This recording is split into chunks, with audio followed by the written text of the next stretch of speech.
Islamic everyone. Today's episode is a very, very beautiful one. Today's episode might be one that might get you to cry. I nearly cried reading some of these answers, and I nearly laughed reading some of them. Today's episode is going to be an episode where I asked you guys on Instagram, I wish. These two words are words that can completely change your life. These two words are words that destroy someone's life. These two words are words that build dreams. The statement I wish can make someone become bitter. It can make someone think, I'm worth of nothing. I wish I had this and I don't want anything else. And the two words I wish can make someone become the most ambitious, strong, and, passionate person ever to achieve what they want. This episode is going to cover that. I went on Instagram asking you guys just a couple days back, tell me your wishes. And I had you guys comment them. And I literally was sitting there in my bed at night and I was about to cry reading some of them because they were heartfelt. I relate to a lot of the ones that you guys have said. Some of them, I even relate through trauma perspective. Some I relate through emotional perspective. Some I relate to from just a general human perspective. I want to talk about your wishes on here. And I want to share as much as advice or as much as, comfort that I can in regards to those wishes. And I hope that this episode emotionally moves you just as much it moved me simply reading your responses. So, inshallah, let's get into I wish. I wish I had a father who took care of my mom. When I read this one, I was about to bawl my eyes out. A lot of these are going to range from really deep to also really lighthearted, but to, break up the emotional movement. But this one in particular was one when I read it, I was just frozen in bed and I was like, oh, crap. It's really unfortunate because among our communities, I think our mothers, they have been through a lot. They have bared through a lot and they sit through a lot just for their kids. And it's very sad and it's unfortunate because sometimes even after the kids grow up and, you could give them a better life, it's comfort to them now. So they're afraid to leave. And I think it's also very sad that unfortunately lots of, of our older generation fathers, they have a lot more cultural beliefs, not as to what Islam tells them. Sometimes they think that making money's plenty, that's it, and I don't have to take care of the house, I don't have to take care of anything else, I make money. And some don't even do that, and it's unfortunate and it's really heartbreaking because I've seen it happen to lots of families. I hear about it a lot. Some of my close friends go through it. We've all been through it, and I think it's really sad, but at the same time, I think it's a matter of trying to bear patience and realize that hopefully we'd like to believe that everyone is trying their best at every given moment. That goes for our fathers, that goes for our mothers. There is this concept in psychology which is what is it called? I can't remember off the top of my head. I think it's like higher level of needs, something like that. It's like a triangle. And what it essentially goes towards is the bottom level is your necessities, things that you need to live, shelter, home, food, family, whatnot, providing for them, right? Then going up is like your emotional needs, what your dreams are, your passions, whatnot. Unfortunately, lots of immigrant parents, they don't ever get to climb that ladder because they are stuck so much on the I need to provide for my house. I need to provide for my family. I need to provide for food on the table. I need to take care of my kids. My kids need diapers. My kids need, their college tuition paid. Like, they're so stuck on that even when things become better financially, they don't ever realize that hey, you can like climb up the ladder now. You can ask yourself, am I okay? Do I want something? And a lot of our parents they even find therapy to be crazy because they're like, why? I don't need that. But there's nothing wrong with getting therapy. I always tell you guys that too. I talked about in the cultural episode. Nothing wrong getting therapy. Therapy is encouraged by Islam. Get help. It helps your spiritual state as well. But unfortunately, they aren't aware of that. And I feel like growing up as children, we've always had lots of anger towards our parents because of that, because it's like, oh, you don't understand anything. Like, you just don't get how I feel. Now that I'm older, I feel like I look at it and I realize, like, genuinely, they're doing all that they can. You know what I'm saying? Unfortunately, you cannot change your parents, which is a blessing in a way, but you can't tell them to quickly change their mindset after years where they were on survival mode. And even if things get better financially, some parents, they just live on survival mode because that's the only mode they know. So it is difficult and it is hard, and may Allah make it easy for you. I wish my online friends would actually be my real friends. I agree. My online community is amazing and I wish they were my real friends, but unfortunately, you don't get to see them physically all the time. And I think that you could be upset about it or you can be grateful that at least I have something positive on my phone to look forward to. I wish I didn't make some of the mistakes I made that make it hard for me to stand in front of Allah subhanahu wa ta'ala today. Okay, this is a big one and I think we all relate to this one. No matter what you have done in life, no matter how many times you've sinned, you messed up, you fall, and no matter how shameful you may feel to stand in front of God, it takes one sincere repentance to realize that I can stand in front of God again with no problem. God will forgive you for things you can't forgive yourself for. And the day you realize that God has forgiven me, so I should try to at least forgive myself, you'll realize that it gets better. God is more loving to you than your own mother. God cares for you more than anyone else ever can. God probably loves you more than you love yourself. Actually, not probably, for sure. God for sure loves you more than you love yourself. God knows what's good for you, and you may sometimes go through things that make you think, wow, this is a punishment, or wow, God's upset with me. What would God get from being upset with you? What would God get from punishing you? What will God get from being mad against you? And you need to answer those questions, and you'll realize that an almighty God will gain nothing. Everything that he does is out of love. Everything that he does is out of goodness. And when you internalize that and you realize that, it gets better. So remember that you're never too shameful to stand in front of God. You're never too shameful to ask for help. You're never too shameful to realize that it takes, repentance to get better. And you're never too shameful to ask for God to help you. And you're never too shameful to ask God for things after you did so much. Trust me. This is what we're alive for. We're alive to worship. We are alive to seek help, to get help, to, prosper in our relationship with God. And you're going to have lots of downfalls.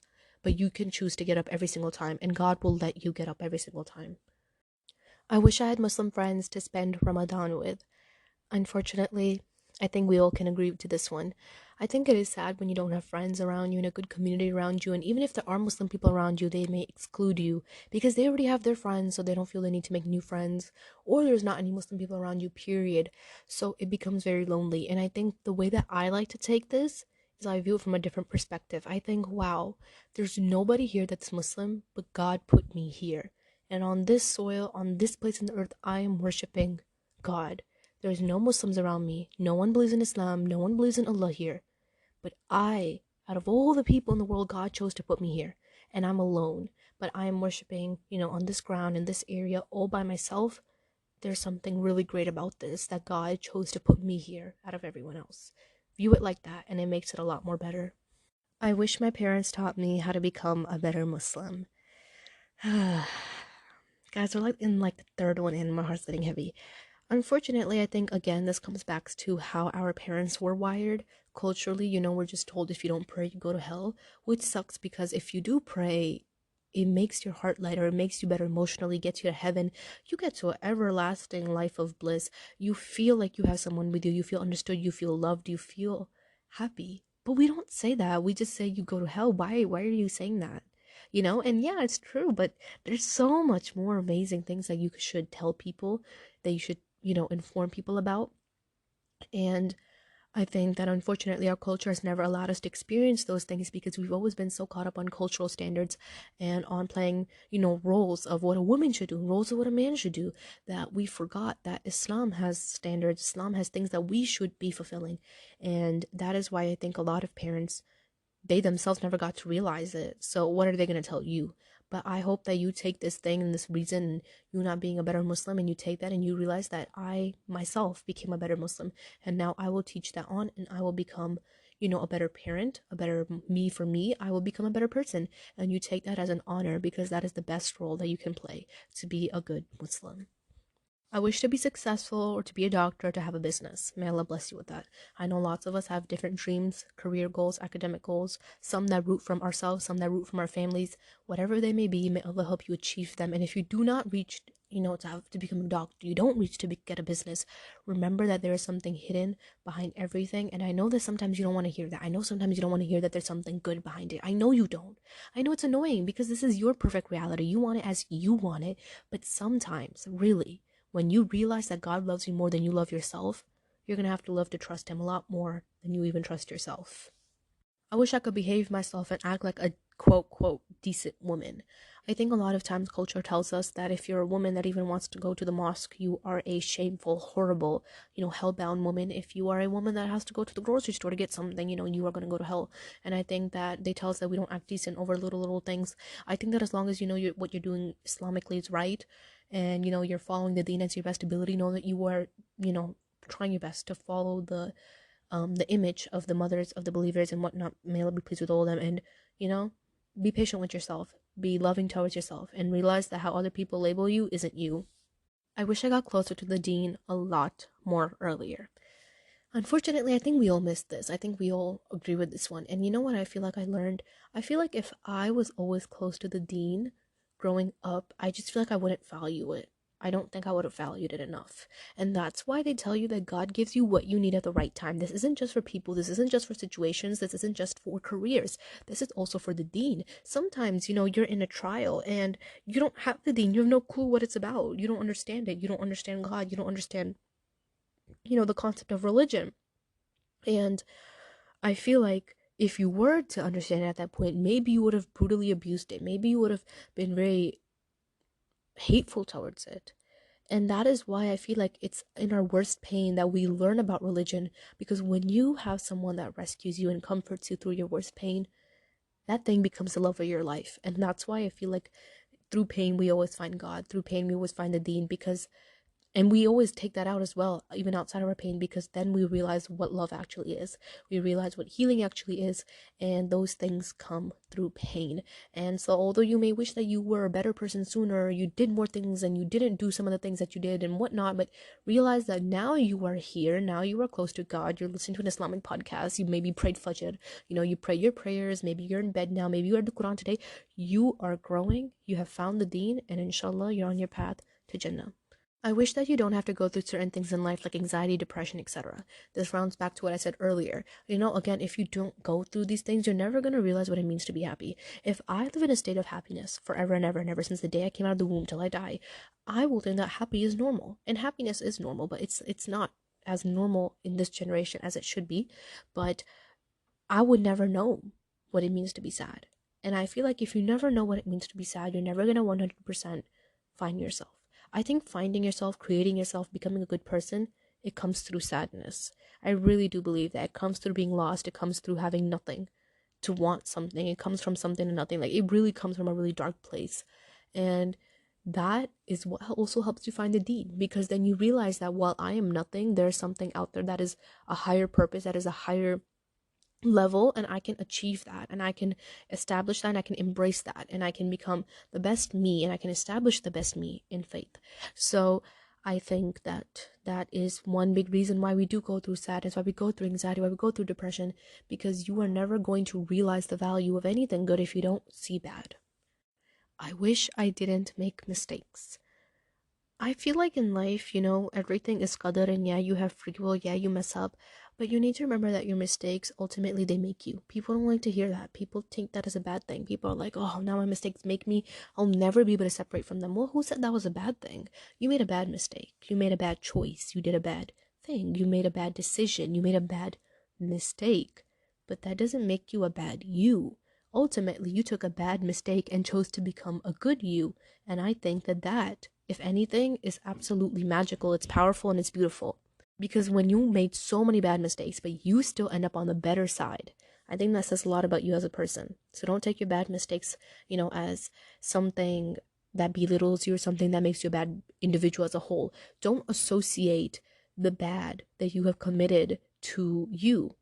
It's a part of you, but it's not all of you. You know what I'm saying? It made you today, but don't take one bad mistake and put that on your forehead as a label and be like, I committed this sin, I committed this, I did this bad thing, I'm never gonna get better. Who said? I read this thing today. It was about learned helplessness, which is essentially a concept where, like, at one point you're so depressed that even when you could get out of it, you choose not to.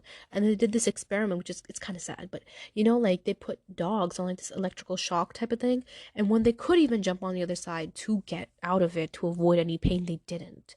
And that's exactly what human beings are like. I'm not comparing y'all to dogs, I'm just saying situational wise, where you're depressed, and even when you see the other side, you see it's getting better there, you choose not to go. So learned helplessness is a very bad thing, and we should all avoid it. And sometimes making bad mistakes put us in that place where we think that's never going to get better, and that we are our mistakes and you're not. Those things are a part of you. Those things are a journey of you, but that is not the destination. That's not you. I wish I could truly love myself and stop being so hard on myself. I understand that one too. I think for a very long time in my life, I never loved myself. And if you could tell me any second that I could be anyone else, I would take it. If you could tell me that I could be anyone else, I'd be like, oh, be it, take me right now. Because I was so desperate to be anyone except me. But I think the thing that I've learned is, how do you measure yourself? And again, I mentioned I'm going to make an episode on this soon. How do you measure yourself?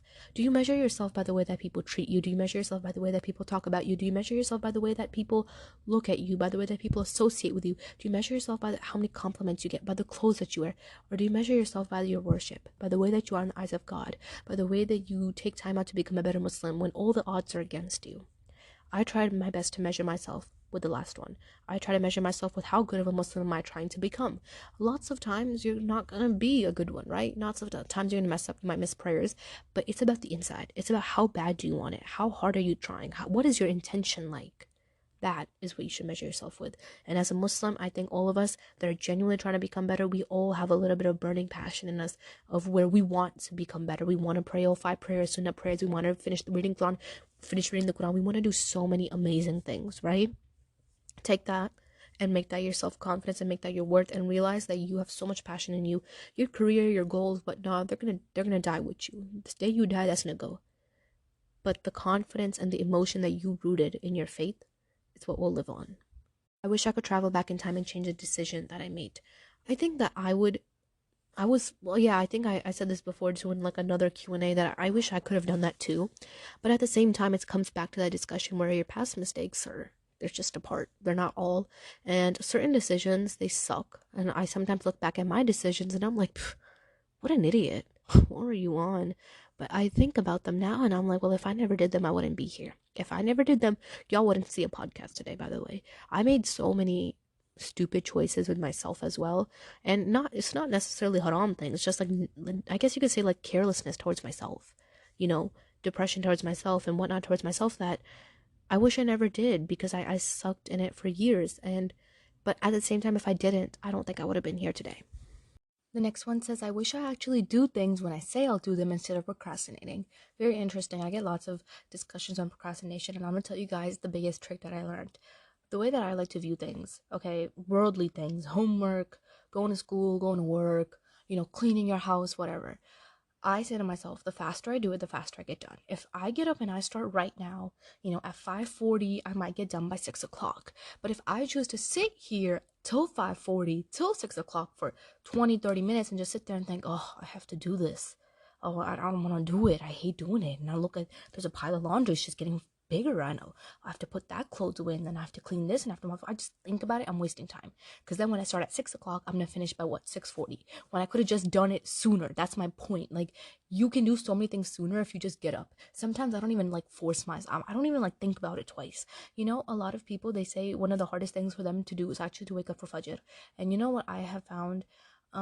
First of all, consistency, the pattern, it really helps your body, but don't even think about it. Some people, they hear the alarm for Fajr and they go, oh, it's Fajr time, it's 5:40, it's so cold, I don't want to get up. Do I have to get up? I feel horrible. I'm gonna have to go to wudu, the water's cold. I don't even think about it. I'm just like, get up out of bed, just put that blanket off me, and I'm like, let's go. Because look, you're gonna get in the cold water. It is what it is. It's gonna happen regardless, right? Then you just do your prayer and then you'll go to bed. It's a matter of 5-10 minutes. You'll be fine. Stop thinking so much about what you have to do and just do it. You know what I'm saying? And I'm not saying don't sit there and make sincere intentions or prayer. You should do that. When it comes to the waking up part about Fajr, don't sit there and ponder in your bed. There's some people, you wake them up, they're like, okay, yeah, I'm awake, I'm just coping, and they're laying there in bed for 5 minutes just thinking about life, and they end up falling asleep again, then you end up wake up again. Just shut up and wake up, okay? Just don't even think twice about it. Just pull that blanket off and be like, I'm gonna come back to this bed anyway in 10 minutes, okay? But this prayer is not gonna come back. I wish I could marry him. Oh, this one's kind of sad. I'm sorry to hear that. A lot of times it's actually, I wish I didn't have to marry him. That's the one that I hear quite often, but I wish I could marry him. Okay. Your wish not might be in vain. I mean, I think it's very possible. Again, I'm not saying to cling on to hope and whatnot, but it's possible, if you're not living in the gray areas, if you know that inshallah, this person actually is honest and they have the intention, then it might work out. Just continue to make dua. And if the unfortunate case is that you can't actually get married to him, then take it as a no and don't live in the gray area of I wish it turned out this way. If only this happened. No. It's a no. It was meant to be a no.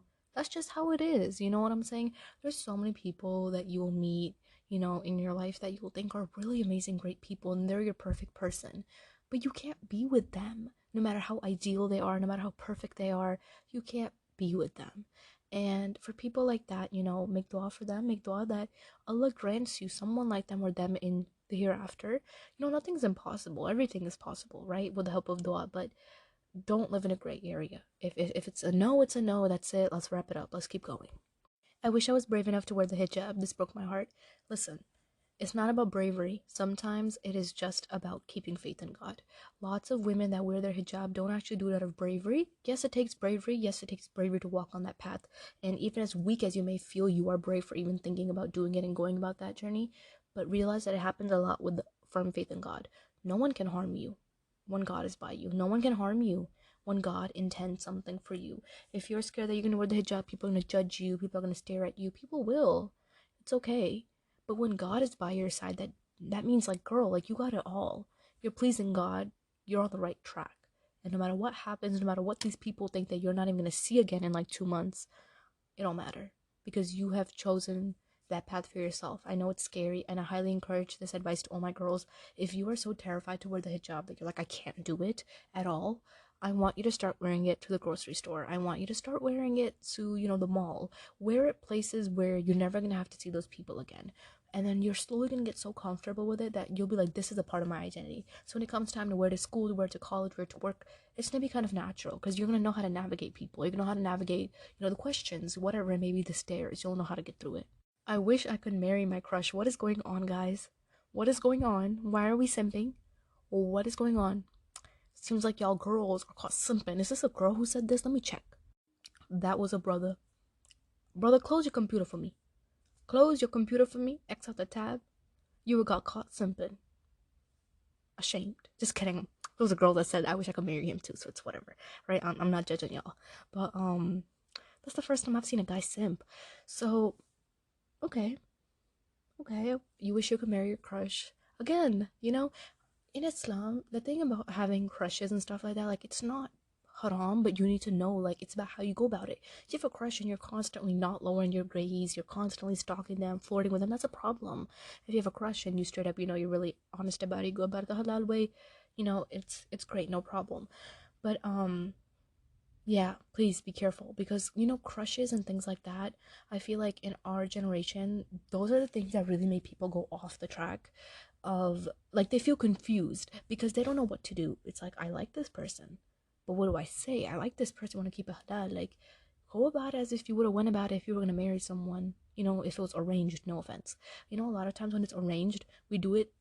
Okay, unfortunately, people hate arranged marriages, but arranged marriages, most of them, some of them, actually end up more successful than loved ones, okay? Arranged marriages, you go about it in a really strict halal way because you don't know the person. And whatever it is, you're just like, okay, let's just answer A, B, C, D. My friend told me about this guy once who literally used to talk to her for 10 minutes every day. That's it. He used to, like, send a list of questions, not even 10 minutes. He used to send a list of questions he had. He's like, okay, you can answer it, and then I'll talk to you tomorrow. Like, he did not do excessive conversation with her, which is, I found that, like, a really good thing because, we get so caught up in excessive convo and spinning in circles with the opposite gender if you like someone, and that's not a good thing to do at all. So keep it halal, keep it short, keep it simple, and may God make it work out.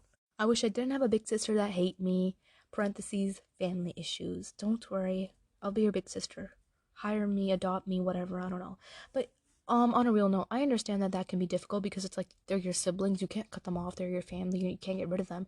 But it's also like you feel like they have a problem against you. And I mentioned this in another episode previously. Sometimes you actually have to look at the person and think, is this person doing this out of vain, or does this person actually have an issue? And having an issue, again, is not a bad thing. People always try to make it seem like, oh, this person's crazy. No, sometimes people do have problems and they don't actually realize that they have something, and so you have to evaluate them with a very honest and non-judgmental psychological way as to what do you think that this person is kind of leaning towards. Is there an issue, or is this person just hateful towards me? If you find this person to just be hateful towards you and only you, then definitely I think that's obviously a conversation that you're supposed to have.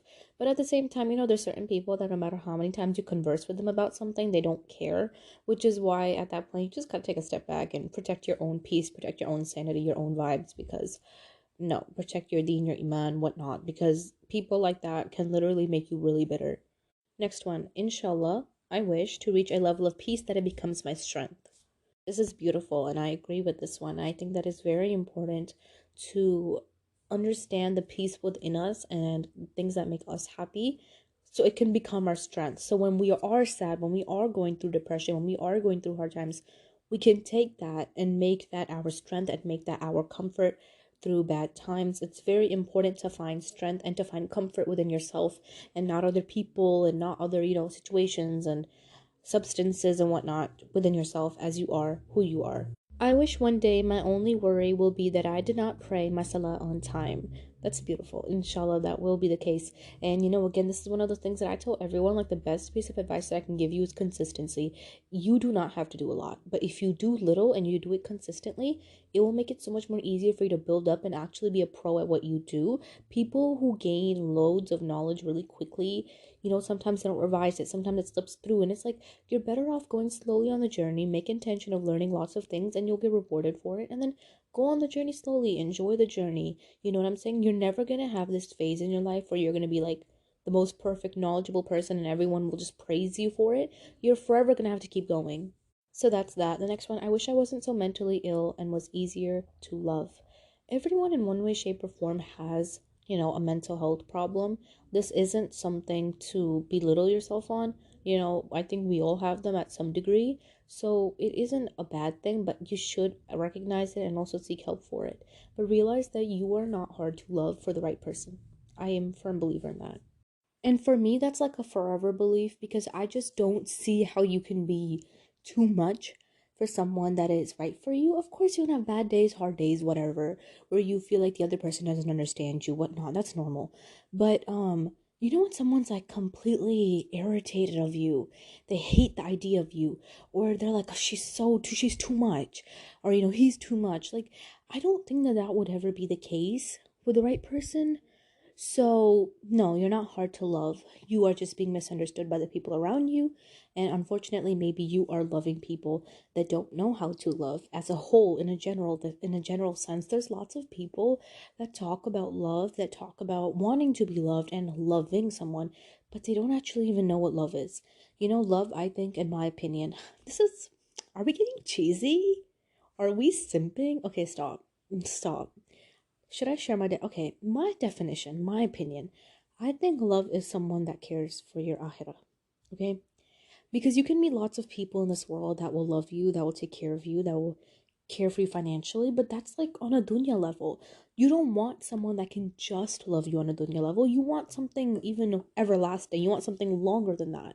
So my opinion is that, right? Okay, we're done. We're done simping. Next question. I wish that my mom would revert because even when she dies, I cannot make dua for her. This is really sad. And I think this is one of those cases where, they say like Allah guides to whom He wills, and you can make an endless amount of duas, and then unfortunately, in some cases, the things don't even work out the way that you want them to. And I feel like this is so disheartening because, you're like, they're a good person. I wish, God would guide them, but unfortunately, I think everyone has their qadr written in some way, shape, or form, and we are all a little bit blind and a little bit deaf to certain things in life. I am, we all are, we all have certain things that we don't care for. Some people don't care for religion, some people don't want to hear about religion, some people find Islam to be, a waste of time. So it's unfortunate, but inshallah, while she is alive, you can, try your best to make lots of dua and efforts and whatnot. But remember that inshallah, God will always do its best. Even if you don't like it, even if it's bitter hearted towards you, even if you feel like, I don't know what to say, but like your heart stings because of it, know that it is forever going to be better than your imagination of a perfect reality. Again, I got lots of ones that are similar to this. I wish I was more involved in my religion at a younger age. And I think this comes back to the discussion of, well, you're not going to know about religion unless you were, unless God willed for you. There's certain routes where you learn about religion from. Some of you are probably learning it through a podcast. Some of you learned it through going to madrasa. Some of you were actually very, very vigorously seeking knowledge at a young age. We all have different stories, right? But we're all here trying to learn and grow. And as individuals, I think that is what makes us amazing. But the thing is about it at a younger age is, again, you have to go through certain crap to realize the value of what you have and to realize the value of religion once you get it right. This one's kind of sad. I wish I didn't find it so hard to eat. I can understand that, people with eating disorders, I have talked to some that also are struggling this Ramadan. You know, be patient with yourself, really. Some people, they get so quick to get irritated, and I was kind of like that too with myself, where if I ever got sick, if I ever got a fever, I was like, oh, it's a fever, shut up, okay, keep going, keep working, keep doing this. Like, I was really harsh on myself, and that was the problem with me for the past like 2-3 months as well, where I was going to the hospital, urgent care, doctor, whatnot, and I was sitting there still trying to do my homework, still trying to do everything, trying to record podcasts, and like I felt horrible. It was just, sometimes we're very vigorous with ourselves, and sometimes you need to be patient with yourself, and take it slow. I know that that's very cliche advice, but sometimes you really do need to be patient, because sometimes our brains are really overstimulated. And I read this thing, and I talked about it with lots of people as well, where our brains are always very overstimulated, always lights, colors, running around doing this task, this homework, this work, what, it's always something, right? And they say that you should practice sitting in a room just staring at a blank wall for 10 minutes, doing nothing. No phone, no playing with your fingers, no playing with like a little rubber band, nothing. Just sit there and just stare at the wall, thinking about nothing for 10 minutes, and then you slowly increase, and this helps your brain a lot with overstimulation. That's something I'm going to try to get into soon, inshallah. So let's see how that goes. This one's kind of funny. It's not, but it's kind of funny. I wish he would ask for my hand in marriage already. Eye roll emoji. Girl, two routes. I'm telling you, two routes. Tell the guy that you're not going to talk to him until he asks for your hand in marriage. He either goes crazy and says that you're being the worst person ever to walk the planet, or he says, okay, I'll come, and then like within a day and a half of not talking to you, he'll pop up at your house. I'm telling you, men are like that. They really are. So, I'm saying that like I have experience. I'm no, I'm just telling you from what I think from a psychological perspective. They're like that, and what the stories I've heard. But they'll come. Just do that. Trust me. I had a girl who was a revert, and she was really worried about like her man and whatnot, and she used to text me about it. She was like, I'm so worried, he hasn't asked. I was like, stop talking to him. Stop talking to him for like a couple of days and tell him that you're not going to talk to him until he asks for your hand in marriage and he's serious and whatnot. Bro, she got married a little while ago, and then she texted me. She's like, oh my God, I got married. I'm so happy. And I was like, great, mashallah. Like, it works every time. I wish my brother and father took Islam more seriously. This is again coming back to the discussion where some people there are aware of Islam, they know what Islam is, but they just don't understand the sweetness of Iman. I think that's one of those things where if you haven't felt how beautiful faith is going to just be a chore for you. And to realize and feel how beautiful faith is, you have got to indulge in it with your 100% full open heart. You have to sit there and be ready to accept it. You can't sit there and be like, oh, why do I have to pray 5 times a day?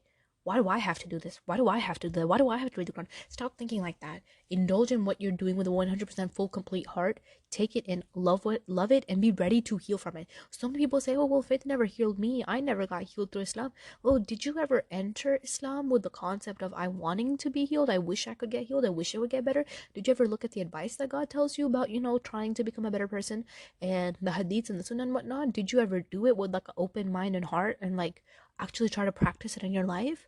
Because if you did, then I can assure you that change would be a lot more bigger and common, really, as a whole.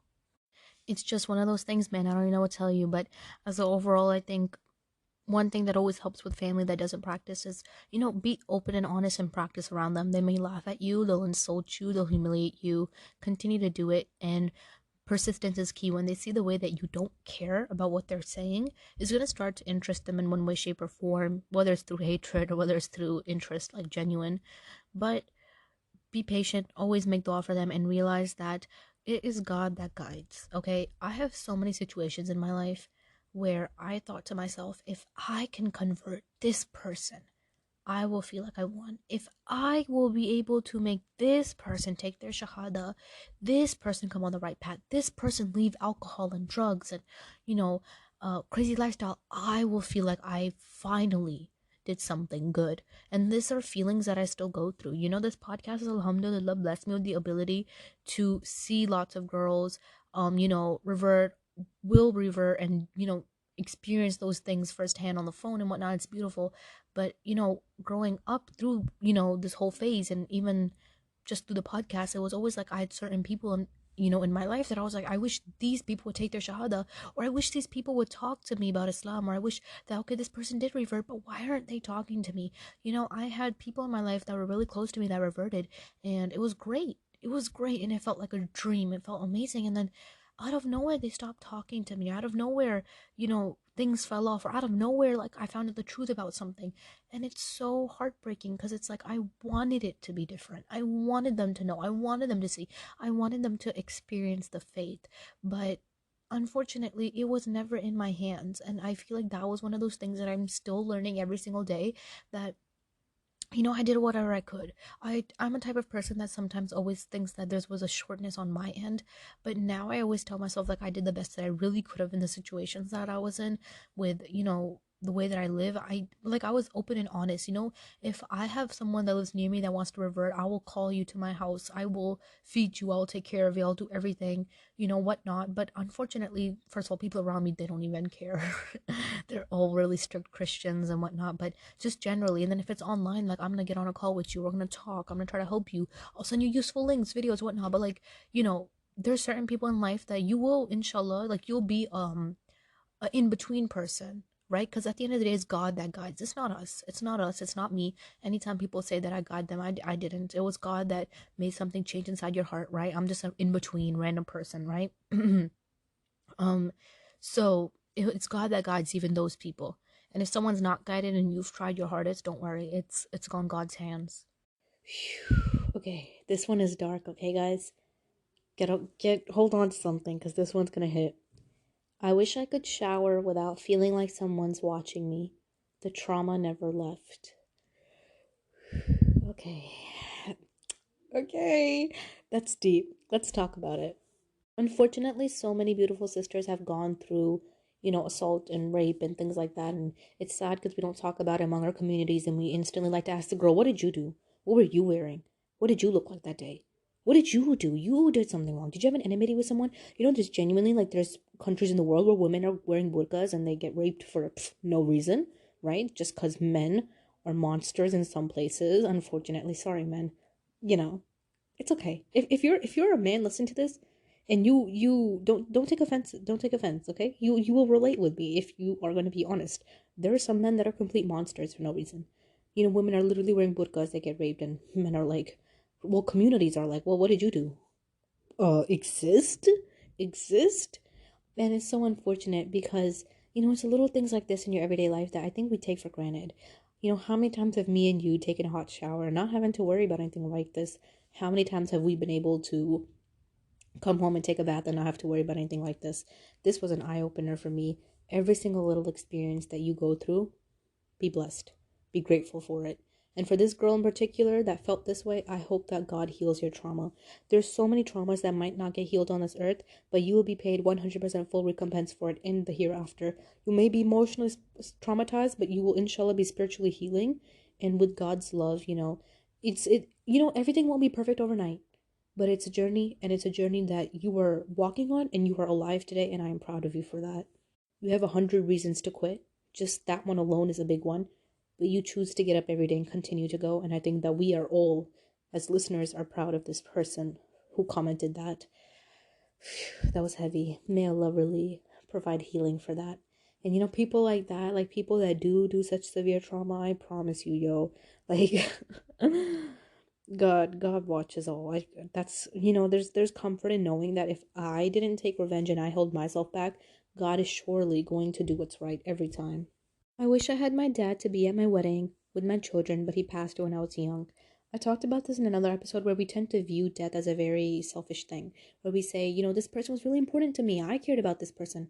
And, we view it from our perspective. But if your dad or whoever it may be that passed away was a good Muslim, hopefully, inshallah, they're a practicing person, their grave is probably a lot more comfortable than their bed.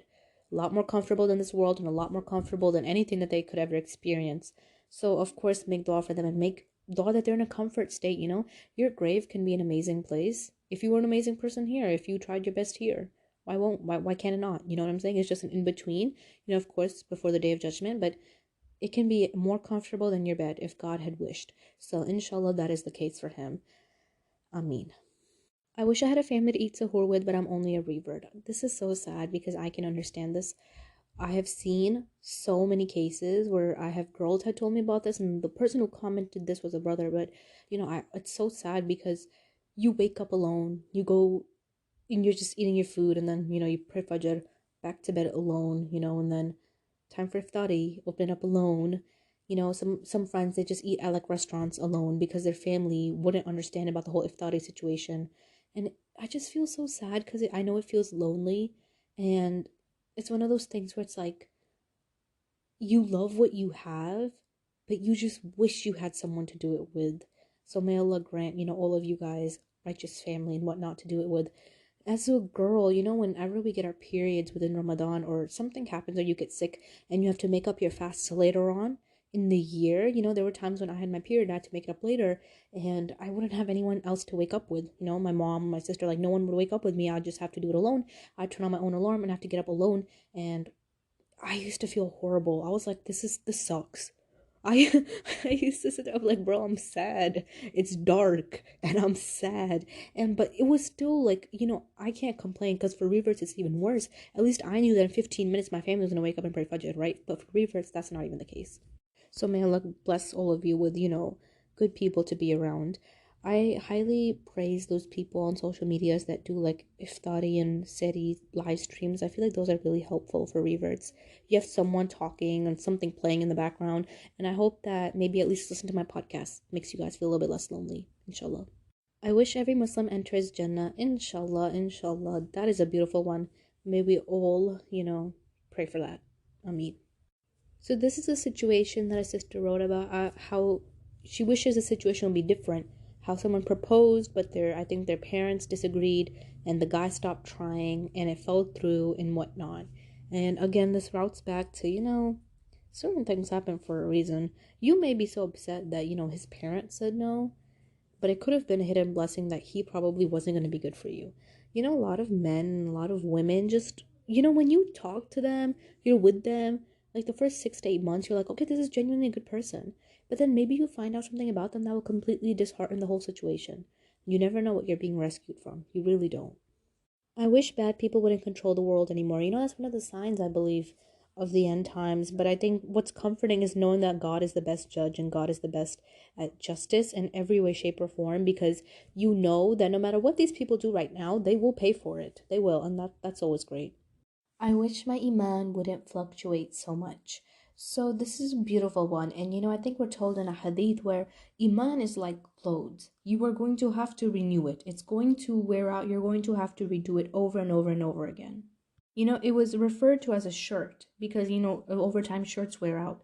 So your iman is very similar to that. It will wear out over time, and you do have to ask God to help you gain iman again and try again. So even though your iman does fluctuate, I think one thing that even I struggle with is like my iman fluctuates so much, and then when it does fluctuate, I'm like, I need more this time to make myself feel like, I'll be on a more consistent path, which isn't a bad thing, but sometimes it can really lead to burnout.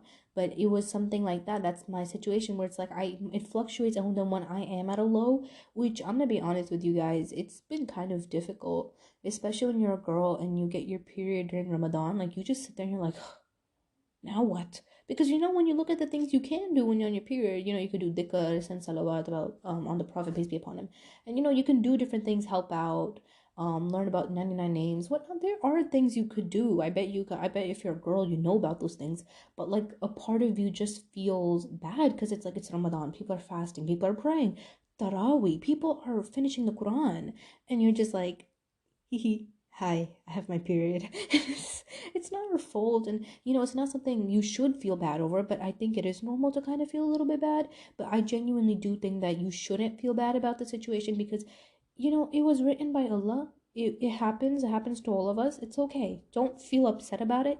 I am also telling myself that a lot today as well, where I'm like, it's okay, it's gonna go up, it's gonna go down, and inshallah after you go down there's nowhere to go except up. So take time out to find what makes your iman feel loved, and find what makes you feel like your faith is, not just in your heart, but also something that makes you feel loved and like you have a purpose every day.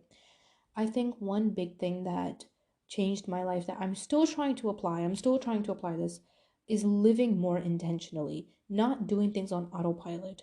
I'm recording a podcast. Why am I recording a podcast? Well, I'm recording it because I wanted to get out to people. I want to get good deeds.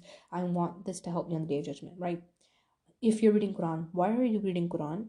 Well, I want to finish at the end of Ramadan. Why do you want to finish at the end of Ramadan? Because I want to get good deeds. I want to know that I finished Allah's book, in a month where everything is so much more of its reward. Okay, you are studying. Why are you studying Islamic knowledge? What are you going to do with this? So I feel like that is something that I'm trying to tell myself to do more, because I have the initial intention, but sometimes I tend to forget because I'm like, oh, I gotta do this, I gotta do that, and then I completely forget about actually sometimes sitting there and pondering upon my actions, which I think also helps a lot with your iman. I wish to be more pretty and smart, sis. I can promise you, I bet you already are pretty, mashallah.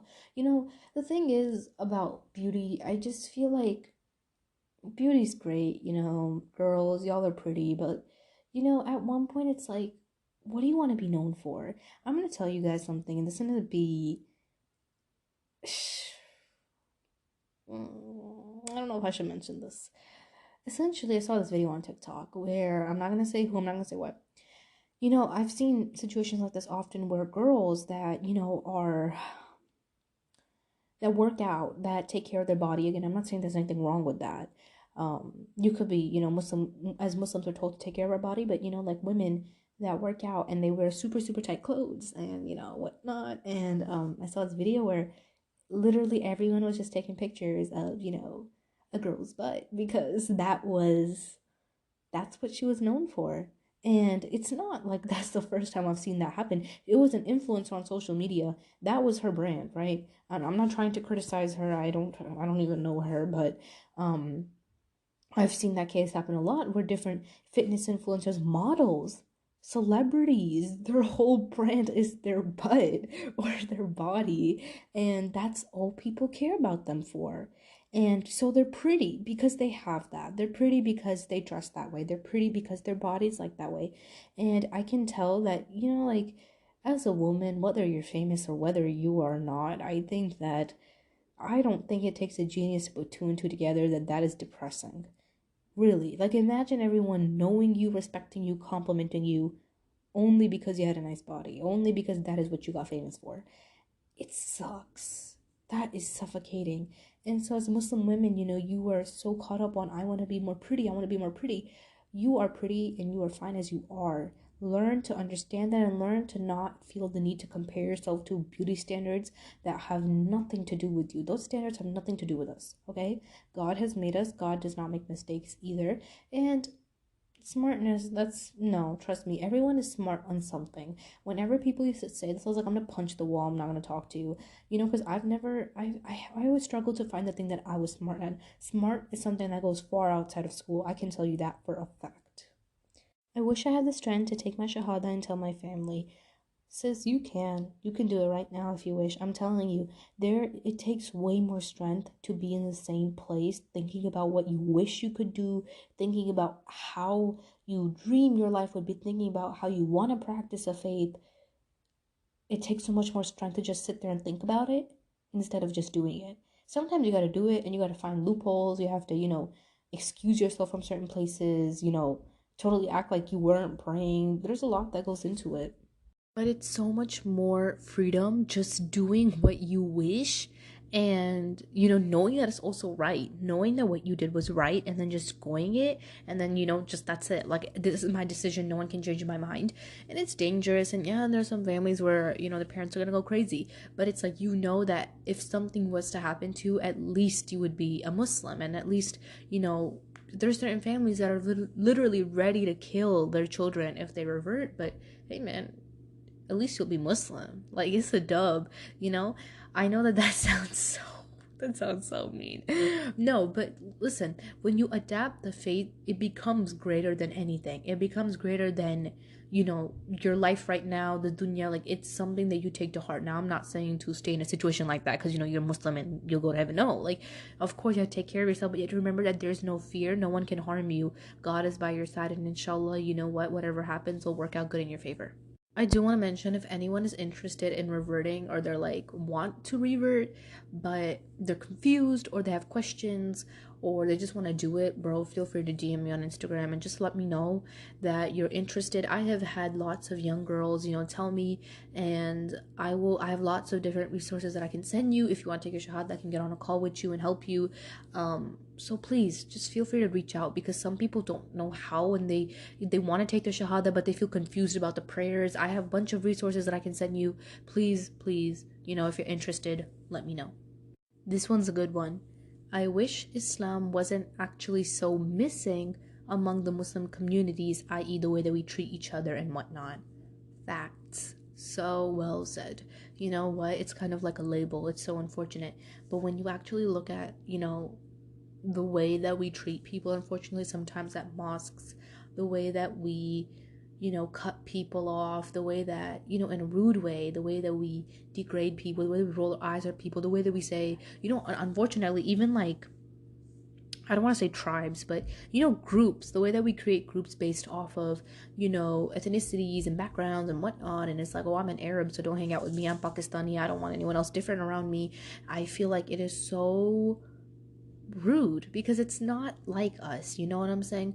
Growing up with my friends when I used to live in New York, and it was a really diverse place, we were one of those kids that, like, if we saw a kid sitting in a corner, and it doesn't matter what your background was, but if you had no friends, we would bug you. We would be like, hey, you want to go play tag? Hey, you want to eat something with us? Like, hey, can I try some of your food? Like, we would do anything just to start small talk with you so you could come and sit with us. And you know what? It's like stupid stuff that starts small talk. We'd invite them to go play or whatever it may be. Or, hey, do you want to come talk in our circle? We're playing this game. And it's little things like that. I'm sorry, did my voice cut? It's little things like that it's like, it makes it special, because you unite over stupid stuff, and it's a lot more lighthearted. But unfortunately, after moving, I noticed that people don't do that. They don't care if you're sitting in a circle. They don't care if you're crying. They don't care if you're ballistically going crazy in a corner. They don't care. And I feel like it's very hostile, and I feel like we should really fix that among our communities, inshallah. This is one that came up a lot. I wish I was perfect enough for my parents. I wish I could make them proud. You know what? Our parents, I feel like they have such high expectations that sometimes I don't even think we could fulfill them. I think that if you know that every single day you're genuinely trying your hardest and you are okay with where you are at in life, and if you're not okay, learn to be okay with it, then that's okay. Because when you learn to be content, eventually, slowly but surely, it comes off on other people.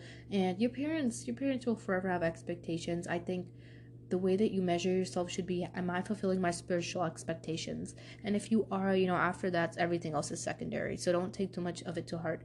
My mom, growing up, she was one of those people that were like, oh, so and so did this, what are you doing? And she used to unintentionally compare, and then we talked to her a lot about this, like, stop, don't do that. She never meant it, but you know what I mean.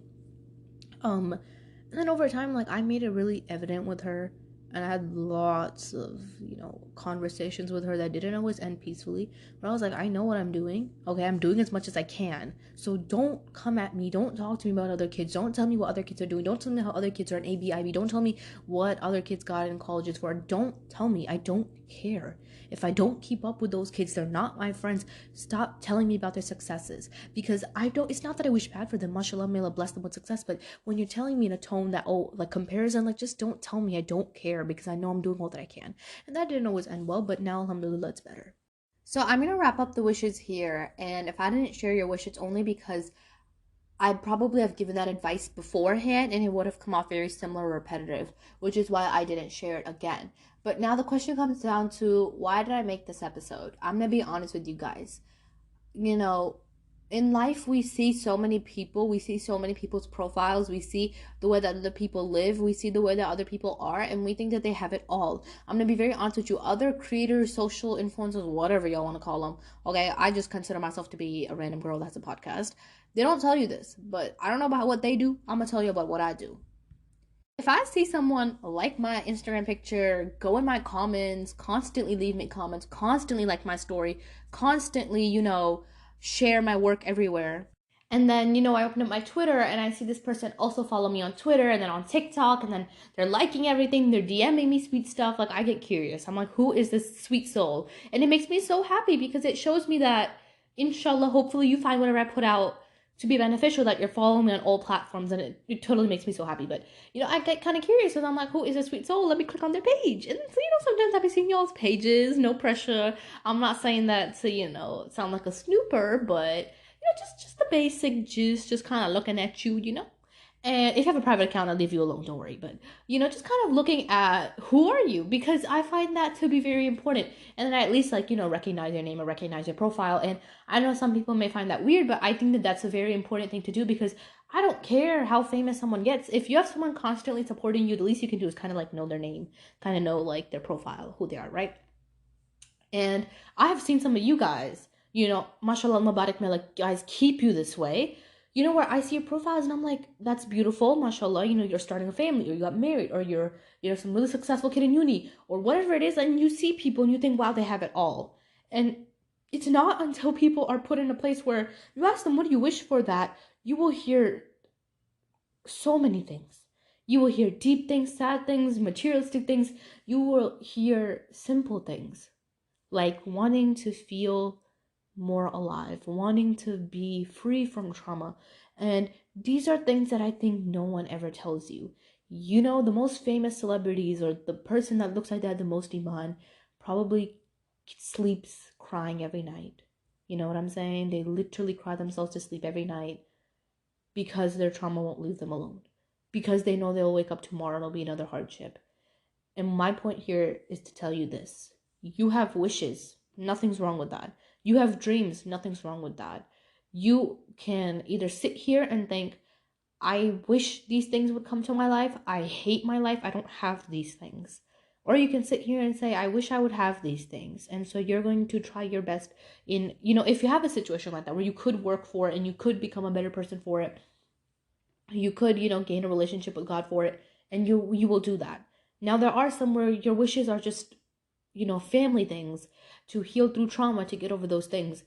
And what would this world be without pain? I had a live podcast talk this morning where a girl told me that she has seen sheikhs tell her that anxiety is not real, and that, those negative emotions are not real. Well, I must say, then this world is a paradise if that's the case, right? I'll never understand sheikhs and people with high positions and titles saying that anxiety, depression, is not real. Allah didn't test you with it, and maybe He did, and maybe you were able to overcome it with prayer and whatnot. And of course, prayer and all that is key. But at one point, if you know that you are deteriorating, it's going very difficult, of course you seek help. What's wrong with getting help? It also helps your spiritual state. But if me and you are going to sit here and say that this world is not filled with anxiety, depression, fear, and sorrow, then me and you are living in paradise. Because the only thing me and you have to worry about is financials. And if me and you are rich, and if, one day we hit the lottery, then I'm living in heaven. Because there will be nothing wrong with me. There will be nothing that makes me sad. There will be nothing that I wish for. There will be nothing that makes me depressed. There will be nothing that keeps me up at night. There will be nothing that gives me trauma, because apparently, according to, certain people, it's not real. Guys, understand that this is the nature of the dunya. The nature of the dunya is filled with these things. Please learn to accept those things, learn to understand those things, learn to be with those things, and learn to heal from those things. Pain will come. You have to let it visit you, but you also have to allow healing to visit you as well. So many people leave the door open, pain comes, and they don't shut the door.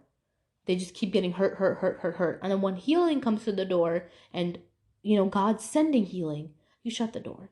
Why? Because you just don't want anything else to come in. You're going to have to open the door. You're going to have to let things in. You're going to have to accept stuff. That is how things get better. Okay? Be grateful. Let's use this episode to, take a moment to say Alhamdulillah, because we have everything and more that we can ever ask God for. Whether your financial situation is not great, or whether your family situation is not great, today you have woken up and God has given you another chance. And I pray that it is, being useful for you. I hope that all of you guys are staying safe and having a great Ramadan. Assalamu alaikum.